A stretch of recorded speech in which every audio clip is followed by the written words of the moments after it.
Hello everyone, હું છું પરીક્ષિત ગેડિયા અને મારી યુટ્યુબ ચેનલ સ્માર્ટ સ્ટડીમાં આપ સૌનું હાર્દિક સ્વાગત છે. ધોરણ 10 પછીના ગુજરાત રાજ્યની કૃષિ યુનિવર્સિટી અંતર્ગત પોલિટેકનિકમાં ચાલતા ડિપ્લોમા કક્ષાના અભ્યાસક્રમો માટે ઓનલાઈન પ્રવેશ કાર્યક્રમ શૈક્ષણિક વર્ષ 2024-25 માટે શરૂ થઈ ગયો છે. તારીખ 16/5/2024 થી 13/6/2024 સુધીમાં વેબસાઇટ poly.gsauca.in પર જઈને ઓનલાઈન અરજી fee ₹200 online credit card, debit card અથવા નેટ બેન્કિંગ દ્વારા ભરીને પ્રવેશ ફોર્મ ઓનલાઈન ભરવાનું રહેશે. એડમિશનની સંપૂર્ણ પ્રક્રિયા ઓનલાઈન થશે. પોલિટેકનિકમાં ચાલતા ડિપ્લોમા અભ્યાસક્રમો અહીં દર્શાવ્યા મુજબના છે. માહિતી પુસ્તિકા તમે મારી ટેલિગ્રામ ચેનલ ઉપરથી ડાઉનલોડ કરી શકો છો, જેની લિંક નીચે ડિસ્ક્રિપ્શન બોક્સમાં આપેલ છે. ઓનલાઈન ફોર્મ ભરતી વખતે જરૂરી પ્રમાણપત્રો અપલોડ કરવાના રહેશે. જે વિદ્યાર્થી ખેડૂત પુત્ર અથવા પુત્રી હોય તેમને આ લાગુ પડશે. જે વિદ્યાર્થી દિવ્યાંગ હોય તેમને આ લાગુ પડશે. મોક રાઉન્ડ પછી એક જ વાર ચોઇસ ફિલિંગ બદલી શકાશે. ઓનલાઈન પ્રવેશ મેળવ્યા બાદ ઓનલાઈન ફી ભરવાની રહેશે. પ્રથમ ચોઇસની કોલેજમાં પ્રવેશ મળતા વિદ્યાર્થીઓએ કોલેજ ખાતે ફરજિયાત હાજર થવાનું રહેશે. જો આગળના રાઉન્ડમાં ભાગ લેવા ઈચ્છતા હોય તો માત્ર ઓનલાઈન ફી જ ભરવાની રહેશે. કોલેજ ખાતે હાજર થવાનું રહેશે નહીં. તારીખ 16/5/2024 થી 13/6/2024 સુધીમાં અરજી ફોર્મ માટે ઓનલાઈન ફી ભરી ચલણ નંબર મેળવી ઓનલાઈન પ્રવેશ ફોર્મ ભરવાનું રહેશે. તારીખ 16/5/2024 થી 15/6/2024 સુધીમાં વિદ્યાર્થીના ફોર્મનું ઓનલાઈન વેરિફિકેશન યુનિવર્સિટી દ્વારા કરવામાં આવશે. કોઈ વિદ્યાર્થીએ હેલ્પ સેન્ટર ખાતે જવાની જરૂર નથી. તમને યુનિવર્સિટી દ્વારા વેરિફિકેશન થઈ ગયા બાદ રજિસ્ટર મોબાઈલ ઉપર કે ઈમેલ આઈડી ઉપર મેસેજ કરવામાં આવશે. તારીખ 16/5/2024 થી 16/6/2024 સુધીમાં ઓનલાઈન ફોર્મ યુનિવર્સિટી દ્વારા ચકાસણી થયા બાદ મેસેજ તમારા ઉપર આવી જાય ત્યારબાદ સંલગ્ન અભ્યાસક્રમોની ઓનલાઈન વેબસાઇટ પર કોલેજ પસંદગી માટેની ચોઇસ ફિલિંગ કરવાની રહેશે. તારીખ 20/6/2024 રોજ મોક રાઉન્ડનું પરિણામ અને કામચલાઉ મેરિટ યાદી વેબસાઇટ ઉપર જાહેર કરવામાં આવશે. તારીખ 20/6/2024 થી 21/6/2024 વચ્ચે જો કોઈ ઉમેદવાર પોતાની પસંદગીની કોલેજમાં એડમિશન માટે ફેરબદલ કરવા માંગે તો છેલ્લી વખત કરી શકશે. તારીખ 25/6/2024 રોજ પ્રથમ કોલેજ ફાળવણીની યાદી બહાર પાડવામાં આવશે. તારીખ 25/6/2024 થી 28/6/2024 વચ્ચે બેંકમાંથી ઓનલાઈન ફી ભરવાની રહેશે. જો ફાળવેલ કોલેજમાં એડમિશન સ્વીકાર્ય હોય અને બીજા રાઉન્ડમાં ભાગ ન લેવો હોય તો જે તે કોલેજ ખાતે ફરજિયાત હાજર થવાનું રહેશે. જે વિદ્યાર્થીને ફાળવેલ કોલેજ સિવાય બીજી કોલેજમાં એડમિશન લેવું હોય એટલે કે પછીના રાઉન્ડમાં ભાગ લેવો હોય તો તેને માત્ર ફી ભરવાની રહેશે. તારીખ 25/6/2024 થી 29/6/2024 વચ્ચે જે તે કોલેજ ખાતે ઓરિજિનલ ડોક્યુમેન્ટ સાથે હાજર થવાનું રહેશે. તારીખ 1/7/2024 રોજ પ્રથમ રાઉન્ડ બાદ ખાલી રહેતી બેઠકોની વિગતો કટ ઓફ માર્ક્સ સાથે વેબસાઇટ ઉપર જાહેર કરવામાં આવશે. તારીખ 5/7/2024 રોજ બીજા રાઉન્ડ કોલેજ ફાળવણીની યાદી વેબસાઇટ ઉપર જાહેર કરવામાં આવશે. ત્યારબાદ અગાઉ સમજાવેલ પ્રોસેસ મુજબ અહીં દર્શાવેલ તારીખના રોજ તમારે પ્રોસેસ કરવાની રહેશે. બીજા રાઉન્ડ બાદ ત્રીજા રાઉન્ડમાં પણ આ મુજબની જ કાર્યવાહી કરવાની રહેશે. ત્રીજો રાઉન્ડ ઓફલાઈન કરવામાં આવશે, જેમાં ભાગ લેવા માટે બીજા રાઉન્ડમાં મળેલ જે તે કોલેજ ખાતે ફરજિયાત હાજર થવાનું રહેશે. શૈક્ષણિક સત્રની શરૂઆત 1/8/2024 રોજ કરવામાં આવશે.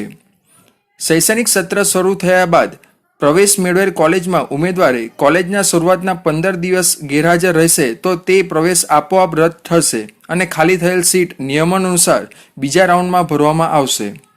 માહિતી પુસ્તિકામાંથી અહીં દર્શાવેલ તમામ વિગતોનો એકવાર અભ્યાસ કરી લેવો અને ત્યારબાદ જ ફોર્મ ભરવું. પોલિટેકનિકમાં ચાલતા ડિપ્લોમા અભ્યાસક્રમો વિશેની માહિતી તમે જોઈ શકો છો. જો તમે યુનિવર્સિટી સાથે સંપર્ક કરવા માંગતા હોય તો તેના માટે ફોન નંબર પણ આપેલ છે. પ્રયોગ ક્ષમતા અહીં દર્શાવ્યા મુજબની રહેશે. શૈક્ષણિક લાયકાતની વાત કરીએ તો ધોરણ 10ની પરીક્ષામાં અંગ્રેજી વિષય પાસ કરેલ હોવો જોઈએ. આ સિવાય અન્ય માહિતી પણ આપેલ છે જે તમને લાગુ પડતી હોય તો એકવાર વાંચી લો. પ્રવેશ માટે જરૂરી લાયકાતની વાત કરીએ તો અહીં દર્શાવેલ અલગ અલગ પોલિટેકનિક અભ્યાસક્રમો કરવા માટે તમારે અહીં દર્શાવેલ વિષય ધોરણ 10માં પાસ કરેલ હોવો જોઈએ. અલગ અલગ કેટેગરીના ઉમેદવારો માટે જરૂરી લઘુત્તમ લાયકાત મુખ્ય 5 વિષય ગુજરાતી, ગણિત, વિજ્ઞાન, સમાજવિદ્યા અને અંગ્રેજીના અહીં દર્શાવેલ ટકા મુજબ હોવા જરૂરી છે. જે વિદ્યાર્થીના પરિવારમાં ખેડૂત હોય તેમને મેરિટ માર્ક ઉપરાંત 5% વધારાના માર્ક મળશે. પ્રવેશને લગતી અગત્યની માહિતી આપેલ છે જે એકવાર વાંચી લેવી. ઓનલાઈન ફોર્મ ભરતી વખતે તમને લાગુ પડતા અહીં દર્શાવેલ પ્રમાણપત્રો અપલોડ કરવાના રહેશે.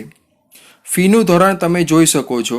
ભાઈઓ અને બહેનો માટે રજિસ્ટ્રેશન વખતે ચૂકવવા પાત્ર ફી અને ડિપોઝિટ ફી, દરેક એકી સેમેસ્ટરમાં ચૂકવવા પાત્ર ફી વગેરે તમે જોઈ શકો છો. દરેક પોલિટેકનિકમાં કેટેગરી વાઇઝ બેઠકોની સંખ્યા તમે જોઈ શકો છો. ગયા વર્ષના પોલિટેકનિક પ્રવેશના કટ ઓફ માર્ક્સની માહિતી દરેક કેટેગરી વાઇઝ અલગ અલગ તમે જોઈ શકો છો. ઓનલાઈન રજિસ્ટ્રેશન કેવી રીતે કરવું તે હવે આપણે જોઈ લઈએ.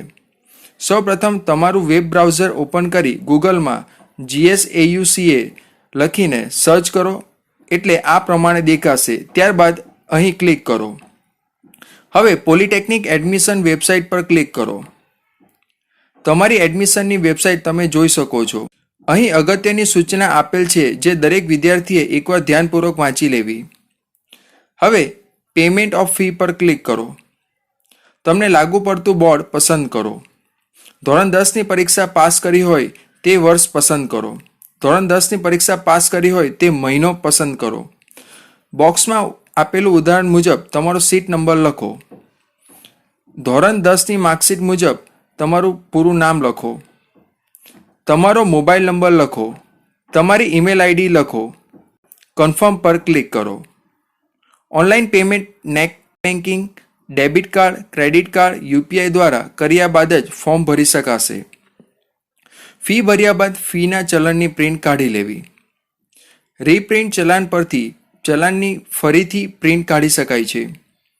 એપ્લિકેશન ફોર્મ પર ક્લિક કરી ઓનલાઈન ફોર્મની બધી જ વિગતો ભરી બધા ડોક્યુમેન્ટ અપલોડ કરી ફોર્મ સબમિટ કરવાનું રહેશે. ફોર્મ અને અપલોડ કરેલા જરૂરી અસલ પ્રમાણપત્રોની ચકાસણી ગુજરાત રાજ્યની કૃષિ યુનિવર્સિટી દ્વારા ઓનલાઈન જ થઈ જશે. તેથી વિદ્યાર્થીઓએ હેલ્પ સેન્ટર ખાતે આવવાનું રહેતું નથી.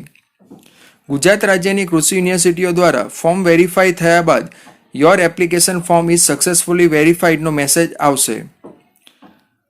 મેસેજ આવ્યા બાદ ચોઇસ ફિલિંગ કરવું ફરજિયાત છે.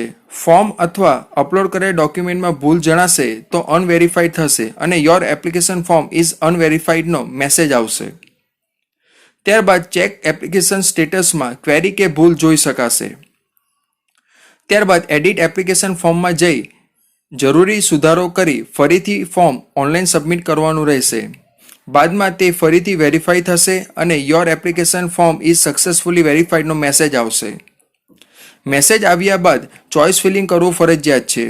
ચોઇસ ફિલિંગ કરો ત્યારે મહત્તમ કોલેજ પસંદ કરવી.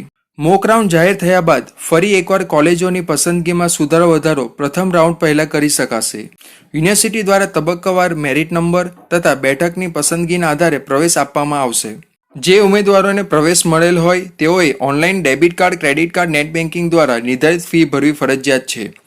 જે ઉમેદવારોએ તેઓની પસંદગીના પ્રથમ કોલેજમાં પ્રવેશ મળેલ હોય તેઓએ ઓનલાઈન ટોકન ફી ભર્યા પછી ફાળવેલ કોલેજમાં પ્રવેશ કન્ફર્મ કરવા માટે જે તે કોલેજ ખાતે હાજર થવું ફરજિયાત છે. અન્યથા તેઓના પ્રવેશ રદ ગણવામાં આવશે અને ભરેલી ફી પરત કરવામાં આવશે નહીં તથા મેરિટમાંથી તેનું નામ દૂર થશે. જે ઉમેદવારને પસંદગીના પ્રથમ કોલેજમાં પ્રવેશ મળતો ન હોય પણ અન્ય પસંદગીની કોલેજમાં પ્રવેશ મળતો હોય અને અગાઉના રાઉન્ડમાં ભાગ લેવો હોય તો તેઓએ નિર્ધારિત ટોકન ફી ઓનલાઈન ભરવી ફરજિયાત છે, પરંતુ પ્રવેશ મેળવેલ કોલેજ ખાતે હાજર થવાનું નથી. જો વિદ્યાર્થી પ્રવેશ મેળવતો હોય તેમ છતાં ટોકન ફી ભરેલ નહીં હોય તેઓનું નામ ત્યારબાદના રાઉન્ડમાંથી રદ થઈ જશે. એડમિશનની સંપૂર્ણ પ્રક્રિયા અહીં પૂર્ણ થાય છે. આ સિવાય વિદ્યાર્થી મિત્રો, જો તમને કોઈ પણ પ્રશ્ન હોય તો નીચે કમેન્ટ બોક્સમાં લખીને મને પૂછી શકો છો. જય હિન્દ, વંદે માતરમ.